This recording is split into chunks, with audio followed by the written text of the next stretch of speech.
Fredrik Westerlund's Heidegger and the Problem of Phenomena provides a comprehensive analysis of Heidegger's evolving engagement with the phenomenological method inherited from Husserl, particularly focusing on the concept of phenomena. The study unfolds in 3 parts, each tracing Heidegger's shifting perspectives on phenomena. The first part scrutinizes Heidegger's early Freiburg lectures, highlighting the call for a heightened sensitivity to the pre-theoretical existential aspects of lived experience. The second part delves into the emergence of Heidegger's fundamental ontology, culminating in being and time, informed by an acute awareness of human finitude, historicity, and the interplay with Dilthey's hermeneutics and the Aristotelian inquiry into being. The third part probes Heidegger's later works, where attention shifts from Dasein's receptivity to meaning to the history of being itself, emphasizing the dynamic of the event, Ereignis, that allows meaningful presence to be encountered. Westerlund concludes the study with a detailed epilogue, offering independent critical reflections on the implications of Heidegger's radical historicism for ethical normativity and truth. Westerlund's work stands in line with classical phenomenological studies on Heidegger, placing it alongside renowned scholars such as William J. Richardson, Stephen Crowell, Daniel Dahlstrom, Bert Hopkins, and Dermot Moran. Noteworthy is the meticulous attention given to Heidegger's early lectures, distinguishing this study and drawing parallels with Theodor Kissel's seminal work on the genesis of being and time. Westerlund's analysis navigates the entire corpus of Heidegger's Eva, unveiling a fundamental tension between the classical Husserlian phenomenological approach and Heidegger's evolving radical historicism. This tension underlies Heidegger's dual identity as both Husserl's prominent disciple and the figure central to the hermeneutic deconstructive tradition. In the final section, Westerlund engages in a dual critique of Heidegger's historicization of meaningfulness. Ethically, he aligns with Levinas in asserting that Heidegger's prioritization of ontology over ethics neglects the infinite moral imperative embodied in the face of the other. Westerlund advocates for a universal ethics of love, emphasizing that the call to love and care for the other transcends historical values and norms. He contends that Heidegger's historicism overlooks the fundamental openness to the call of the other person, which forms an irreducible source of moral meaning. In terms of epistemology, Westerlund challenges Heidegger's contextualization of truth, asserting that our experience of phenomena is fundamentally directed towards realities that surpass our historical concepts. He argues that our conceptual pre-understanding does not rigidly determine the scope of meaningful experience. In the culmination of his assessment, Westerlund contends that Heidegger's endeavor to supplant intuition-based phenomenology with historical reflection is ultimately destined to fall short. According to Westerlund, Heidegger's transformation of phenomenology into a historical mode of thought represents, in essence, a repudiation of phenomenology itself. He posits that the deconstructive logic embraced by later Heidegger and his followers, including Derrida, carries an inherent self-defeating quality, as it ultimately relies on some transhistorical principle of meaning constitution, be it the Heideggerian event of Ereignis or the Derridian concept of difference. Westerlund contends that whenever we attempt to fathom the human experience, we invariably align ourselves with the phenomenological agenda of seeking foundational and universally applicable first-personal experiences. In sum, Westerlund suggests, my suggestion is that insofar as philosophy takes as its task to understand our experience of ethical existential significance, it must primarily take the form of phenomenology. The meticulousness and depth of Westerlund's exegetical scholarship, especially his thorough examination of Heidegger's early lecture courses spanning approximately 50 pages, is commendable.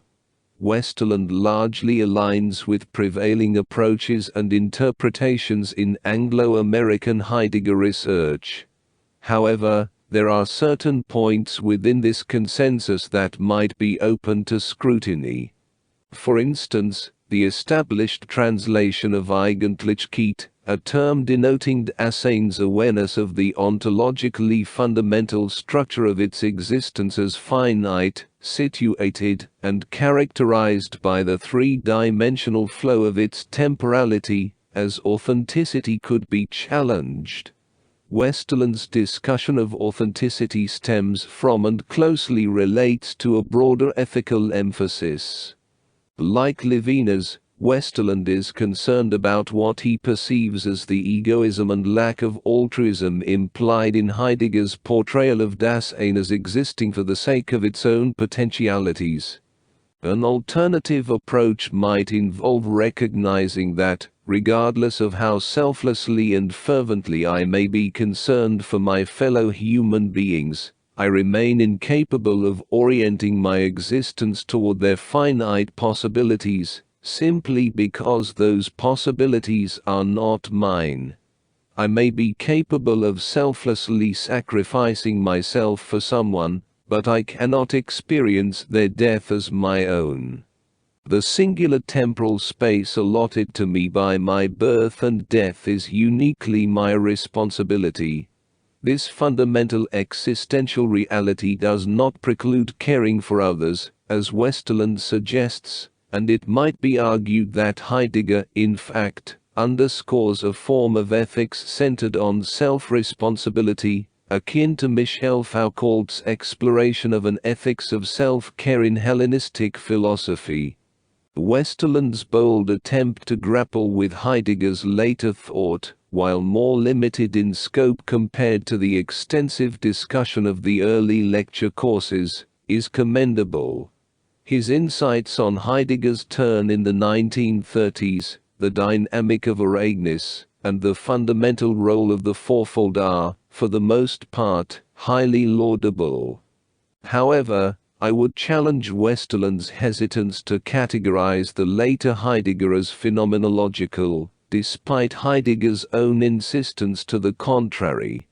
Since Westerlund steadfastly defines phenomenology in terms of Husserl's emphasis on immediate intuitive access to meaningful givenness, it is perhaps unsurprising that Heidegger's characterization of his own thinking, particularly in his final 1973 seminar, as a phenomenology of the innate parent of phenomenology, focused on the implicit conditions of phenomenality, on the background context of meaningful presence or accessibility that is not immediately phenomenally accessible or present, fails to persuade Westerlund.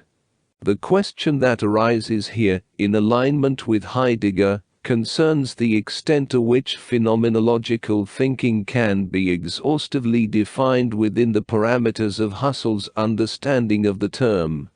To what degree, and according to what criteria, has the overarching project of Western philosophy not been inherently phenomenological?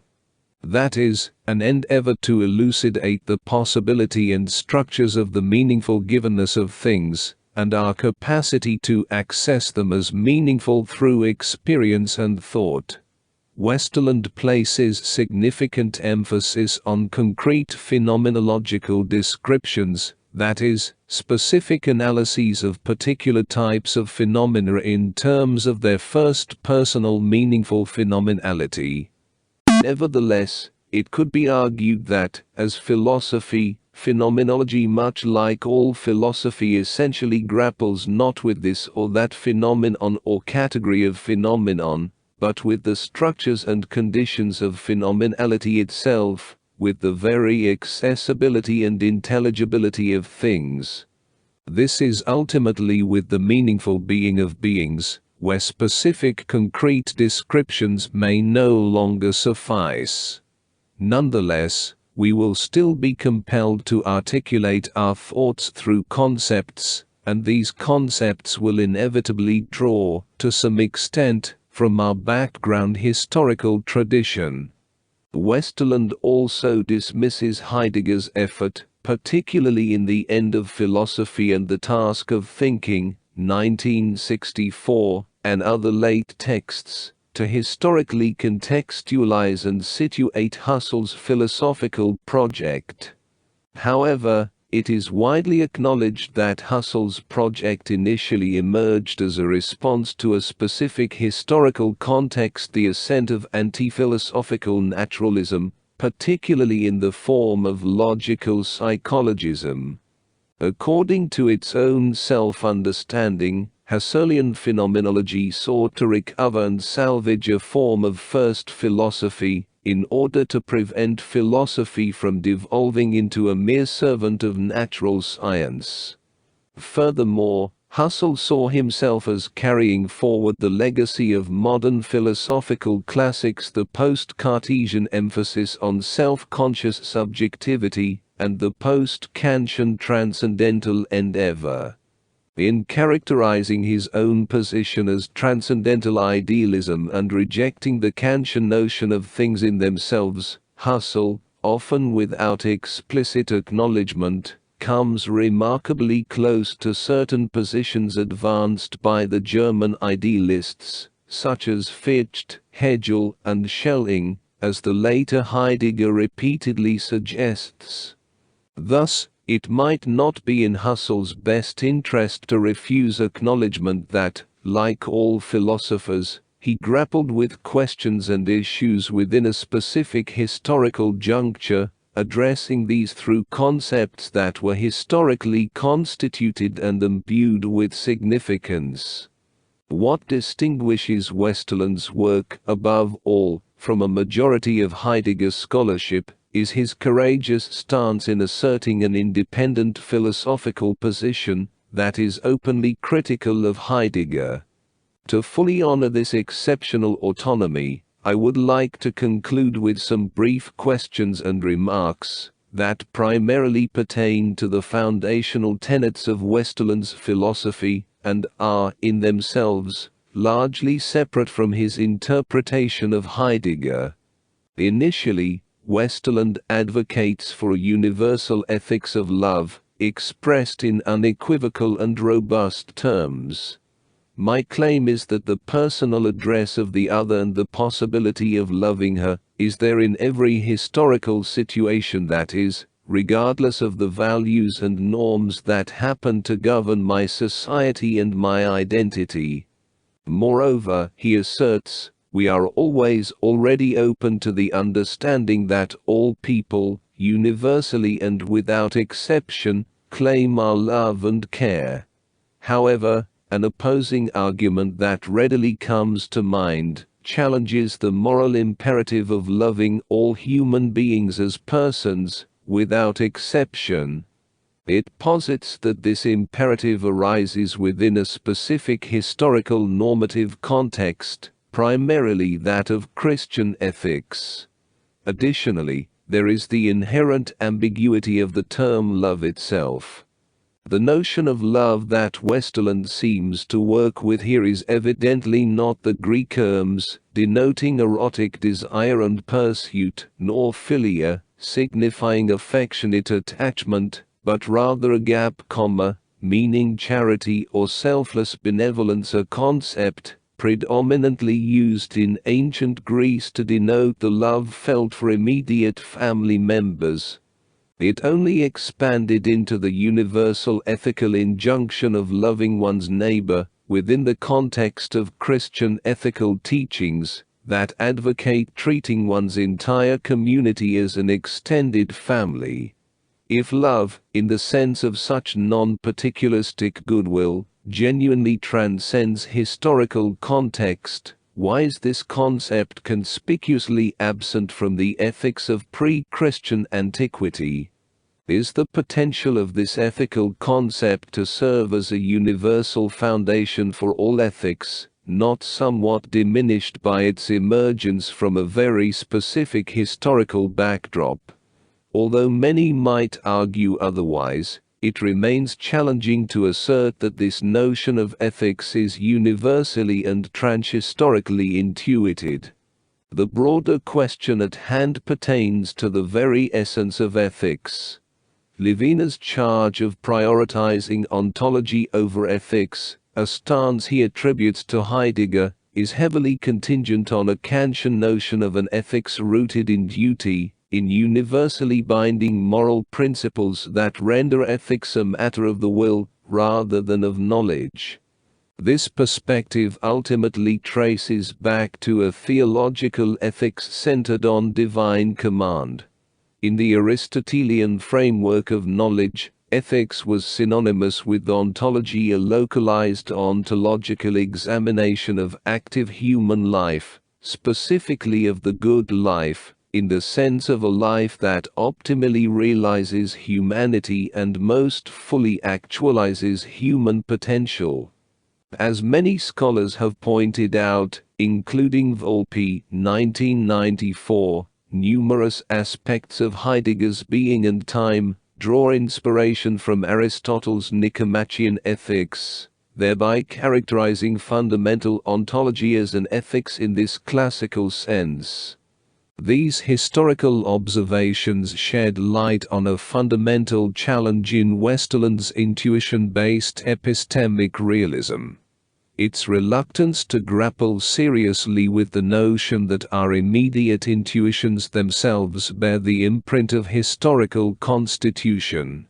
The ethical framework proposed by Westerlund, rooted in love and aligned with the wider Levinasian ethical perspective, is undeniably compelling. It resonates with many contemporary ethical intuitions. However, it becomes apparent that these intuitions are not uniformly held by all human beings across all eras. Instead, they seem to have been deeply ingrained into the Western intellectual tradition by its specific historical lineage, which encompasses 2 millennia of Christian thought and 2 centuries of Kantian and post-Kantian thought. Westerlund asserts that our concepts offer themselves to us as possibilities to grasp or misinterpret matters that we experience, irrespective of these concepts. Nevertheless, philosophers since Plato have tended to take seriously the idea that we perceive matters as specific determinate entities, through the mediation of concepts. With the aid of concepts, we identify them as the distinct entities they are. Concepts are typically seen as the means by which we articulate and categorize reality into identifiable and discrete units or objects. Without them, reality might appear as an indeterminate, sensuous chaos lacking in permanence, a state akin to Heraclitean flux. For a significant portion of philosophy's history, the conceptual framework of reality was perceived as fixed and universally applicable, as evident in Platonic and Hegelian dialectics. It is only in the modern era that Western thought has gradually come to accept that different linguistic and cultural systems possess fundamentally distinct and mutually incomparable conceptual frameworks. For instance, according to the Sapir-Whorf hypothesis of linguistic relativity, even though the visible spectrum of color detected by the human eye remains more or less consistent across individuals, this spectrum can be divided into discrete colors in a practically limitless number of ways. Moreover, the quantity of color terms employed varies greatly based on linguistic and cultural context. It is not incorrect to assert that different cultures perceive as many colors as they distinguish through specific terms. This example vividly illustrates the extent to which our most elementary and primal intuitions, our immediate perceptions of color, are articulated and constituted by concepts that, in turn, rely on cultural context. The recognition of the embeddedness of concepts within historically evolving natural languages coincided with an understanding of the historical situatedness of meaningful experience. Heidegger, as well as contemporary post-structuralism, inherit this romantic tradition. While there exist valid grounds for critiquing this tradition and its overall approach, whether from a phenomenological perspective or otherwise, its principal insights cannot be summarily dismissed as irrelevant.